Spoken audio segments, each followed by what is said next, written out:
வணக்கம். இன்றைக்கி நம்ம பார்க்க போகிற சமையல் என்னென்னு பார்த்திங்கன்னா, அருமையான தேங்காய் பால் பீட்ரூட் புலாவ் எப்படி செய்யலாங்கிறத பார்க்கலாம். லஞ்ச் பாக்ஸுக்கு என்ன செய்கிறதுன்னு குழப்பம் வேணாம். இது மாதிரி டிஃப்ரெண்ட்டாக நல்லா டேஸ்டியாக செஞ்சு கொடுங்க. பசங்க வந்து நல்லா விரும்பி சாப்பிடுவாங்க. சிம்பிளாக இருக்கும், டேஸ்ட் நல்லா அட்டகாசமாக இருக்கும். வாங்க அது எப்படி செய்யலாங்கிறத பார்க்கலாம். இப்போ ஒரு குக்கர் எடுத்துக்கலாம். இதில் வந்து தேவையான அளவுக்கு நெய் சேர்த்துக்கலாம். நெய் ஊற்றிருக்கோம். நெய்யோட கொஞ்சம் எண்ணெய் சேர்த்துக்கலாம். எண்ணெய் சூடாகவும் ஒரு சின்ன துண்டு பட்டை, ஒரு ஏலக்காய், 2 கிராம்பு சேர்த்துக்கலாம். ஒரு பிரியாணி இலை சேர்த்துக்கலாம். 1 டீஸ்பூன் போல் சோம்பு சேர்த்துக்கலாம். இப்போ இது கூடவே ஒரு 1/2 கப் அளவுக்கு பீட்ரூட்டு நல்லா கட் பண்ணி வச்சுருக்கேன் சின்னதாக, அதை சேர்த்துக்கலாம். அதை வந்து நெய்யில் வதக்கிக்கலாம், நல்லா ஃப்ளேவராக இருக்கும். இப்போ பாருங்கள், பீட்ரூட் நல்லா வதங்கிருச்சு. இதில் வந்து ஒரு 4 பச்சை மிளகாயை 2ஆக கீறிட்டு சேர்த்துக்கலாம். அது கூடவே மீடியம் சைஸாக ஒரு பெரிய வெங்காயம் நீளமாக கட் பண்ணதை சேர்த்துக்கலாம். காரத்துக்கு பச்சை மிளகாய் தான், அதனால் எவ்வளோ தேவையோ அதுக்கு தகுந்த மாதிரி சேர்த்துக்கோங்க.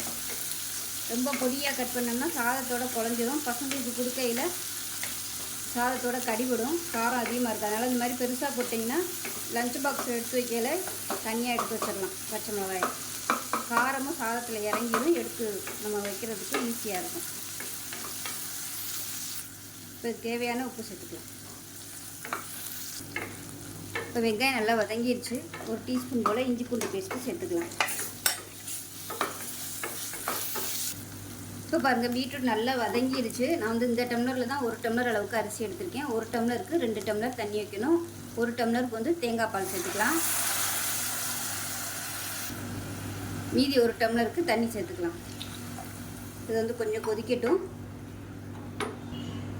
இப்போ பாருங்கள், தண்ணி கொதிக்க ஆரம்பிக்குது. பாஸ்மதி அரிசி வந்து நல்லா ஒரு 20 நிமிஷம் ஊற வச்சு வச்சுருக்கேன். இப்போ இந்த அரிசியை வந்து தண்ணியை வடிச்சிட்டு இதோட சேர்த்துக்கலாம்.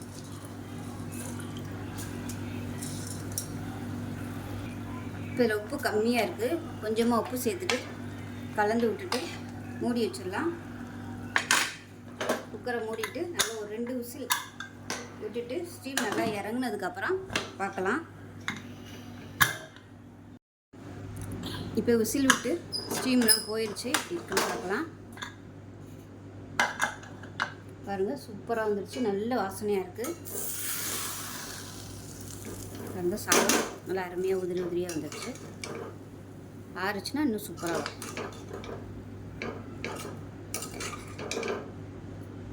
நல்லா அருமையாக வந்துச்சு. லஞ்ச் பாக்ஸுக்கு இது மாதிரி கொடுத்து விடுங்க, பசங்க விரும்பி சாப்பிடுவாங்க. பீட்ரூட் வந்து இன்னும் பிடிக்கும்னா நீங்கள் இன்னும் கூட ஒரு 1/4 கப்பு எக்ஸ்ட்ரா சேர்த்துக்கலாம்.